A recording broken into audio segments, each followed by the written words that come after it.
Welcome back to the show, my friends. So when you usually think about outdoors cooking, you usually think about grilling a fine piece of meat. But today, we're going to do things a little bit differently. We're going to start by peeling just a few pieces of eggplant skin. And now let's make some nice julienne cuts. And right after that, let's splash the eggplant skin into some frying oil. Not for long, 30 seconds should be enough. The fried eggplant skin is going to give to the end result some more texture and crunchiness. The next step is to put the eggplant over some very high heat and to burn the skin until it's going to be very easy to peel off. So I bet that you are pleased to see that we had some grilling going on also in today's video. The fact that we did it on an eggplant is just a slight little difference. Now that our eggplant is peeled, we can proceed by breaking it down into little pieces. And now let's put some olive oil into a pan with some garlic and shallots. Let's fry it up for a few minutes, and right after that let's add the eggplant. We want the eggplant to be very soft. We want the filling of the ravioli to have a very unique taste, and that's why we are adding some fresh herbs as basil, wild fennel, mint and thyme. Right after we are done with the chopping, let's get back to our eggplant and let's add some salt. And as you can see, that eggplant is caramelized to perfection and is very good looking. So now let's add the herbs and let's transfer everything into a blender. But there's still something missing here, and for that we're going to toast some pine nuts. And they are going to give us that nutty, fat, slightly sweet flavor that we are looking for. Let's add about 3 or 4 spoons of pine nuts into the blender and let it work its magic. And now let's transfer everything into a piping bag, and just like so our filling is done. You should know that no dish is complete without a sauce. We're going to be making a port wine sauce, and for that let's reduce 200 milliliters of port wine with a tablespoon of glucose syrup. So the glucose is going to serve as a thickener and is also going to balance the flavor of the sauce.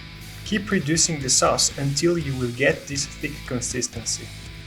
Now let's move on to the part where we make the actual raviolis. And for that we're going to make a simple pasta dough recipe. 2 eggs and 200 grams of flour. If you want your dough to have a very nice yellow color, use organic eggs. Regular store-bought eggs are going to give to your dough a very ugly looking color. And then set your machine on the largest setting and start rolling your pasta dough. For a perfect result, put the dough through each setting twice. Don't roll it too thin because otherwise it's going to be impossible to shape. And now cut it in 2 identical pasta sheets.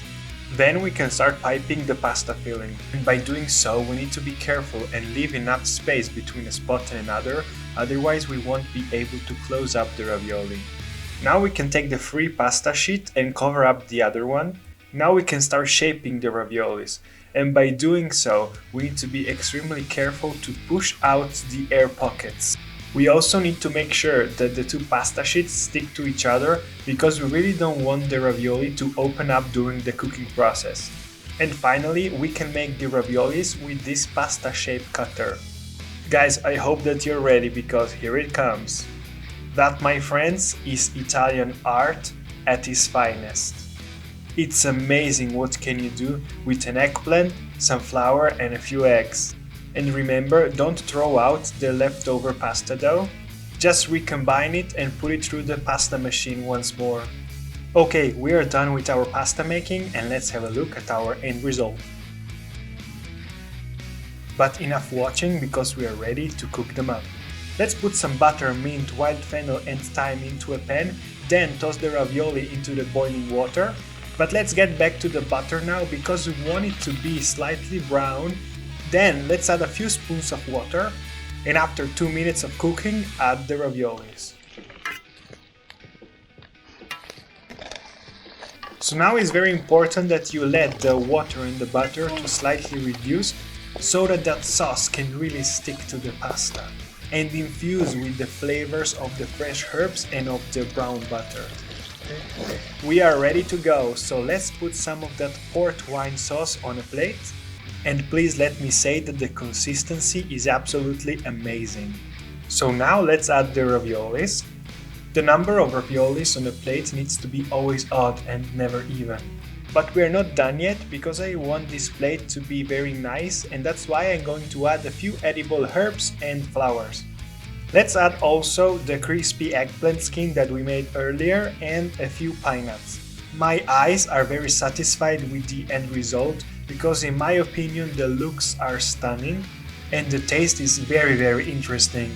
It's a very nice game of sweet and sour, and the herbs balance things out, and the eggplant skin and pine nuts provide us with some crunchiness. Guys, that will be it for today's video. Thank you very much for watching, and I will see you all on the next video.